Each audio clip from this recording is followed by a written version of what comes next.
Welcome to The Cynical Developer, the podcast that helps you to improve your development knowledge and career through explaining the latest and greatest in development technology and providing you with what you need to succeed as a developer. We've recently launched our Patreon page, which can be found at cynicaldeveloper.com/Patreon. If you aren't familiar with Patreon, it's an easy way for those who are interested in this show to help out by simply pledging a small amount each month in sponsorship. Now that could be as little as $5 a month, which is about £3.80, or as much as you like. You will enable us to dedicate more time creating more content to help you, including videos, more blog posts, and even more shows. So if you can, head over to cynicaldeveloper.com/Patreon and get involved. In this episode, we continue our mini-series on the Time Bandits.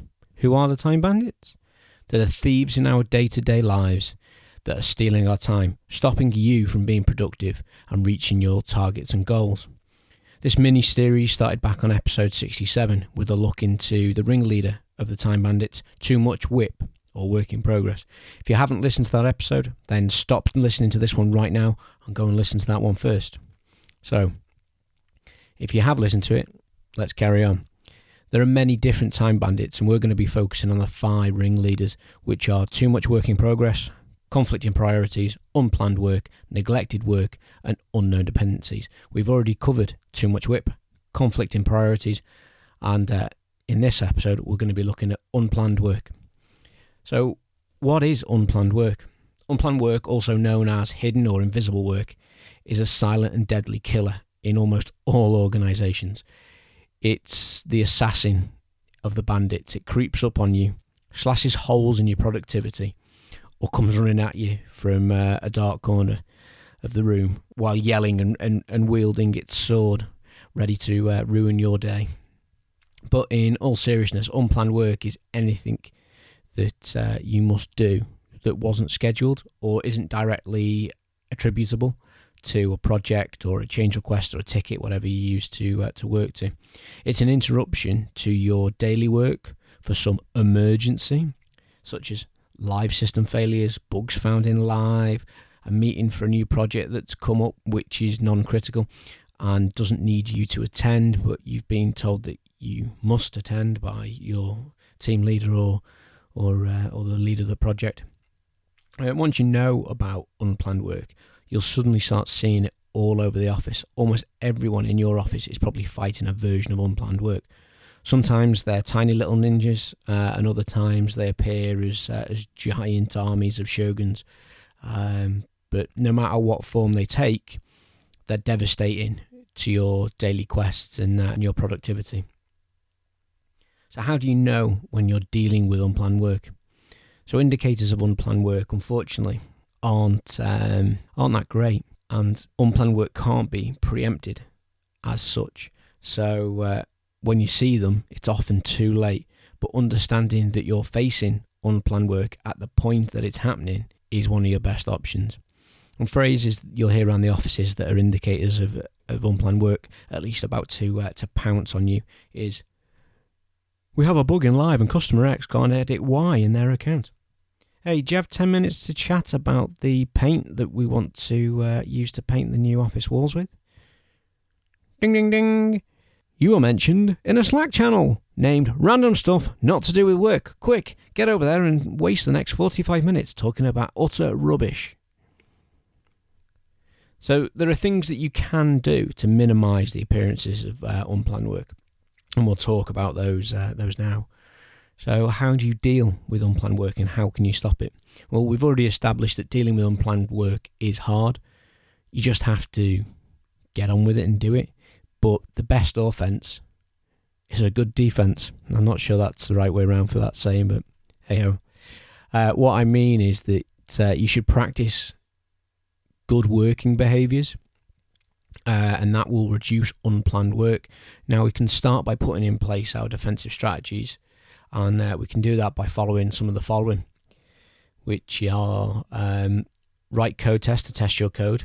And these include unit tests, UI tests, to automatically test your code during the build process. And you can take this a step further and follow test-driven development practices. That's great because you shouldn't really be getting too many bugs slipping through then. Have your QA or your test team implement test scripts and ensure they're doing full regression tests of the software, which shouldn't produce too many kickbacks if you've tested your code correctly. And this is a big one now that a lot of developers fail to do, especially if they're under a lot of pressure to deliver, and that is test your code before you commit it to your repository. Test every area that your change touches, run all the unit tests that are in the project to ensure that you haven't damaged something in another part of the system that you didn't realise that you'd affected in any sort of way. And again, these should help you out quite a lot. Now, the last two can be the hardest to implement, but are really important. Say no to meetings and tell the organisers why you don't have time, or that you have no value to give to the meeting. If there are only 1 or 2 points that you want to raise, so you do really want to attend the meeting, you can give those points to the organisers, get them to raise them on your behalf and report back to you. So it's about being smart with agreeing to these meetings. If you're in a meeting and it's going on and on and on, and then it goes off on a tangent, and you don't think there's anything more that you can gain from it or that you can give to it, then excuse yourself and get back to what you're paid to be doing, writing code. So in the phrases we talked about earlier, I mentioned about Slack. And turning off emails, Slack and Skype is a really, really good thing to do. I implemented the meeting strategy that we just mentioned, and also the turning off of emails and Slack and Skype and stuff at one company that I worked at, and it was great. I finally had the time to get my work done. I checked emails twice a day, once at 7:30 in the morning and once at 1:30 in the afternoon when I got back from lunch. I had a few clients that I had to reply to straight away, so I set up notifications within my email client that popped up and said, such and such a person has emailed you, you need to get back to them right now. So that worked really well, and everyone else can wait. External clients, they're often happy to wait 12 or 24 hours to get a reply. It's not a massive thing. Internally, I set up an auto reply to tell people what times I was going to check my emails. And if it was truly urgent and that they couldn't wait till one of those windows where I check my emails, then come and see me on my desk. If they were off site, then ring my desk phone and I would answer.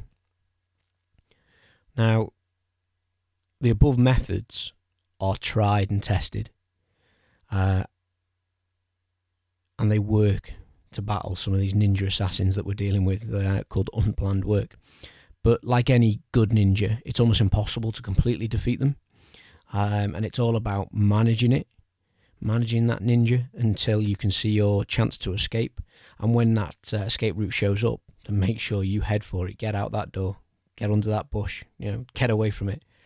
So just make sure you take it. So the Time Bandits are a stressful bunch, but together we can kick them into touch, and you can become a better, more measured professional by applying the advice I'm giving to you in this mini-series. You can even apply this to other things as well. I use a lot of these methods to manage my side projects and things in my spare time as well. But for now, thank you for listening to The Cynical Developer.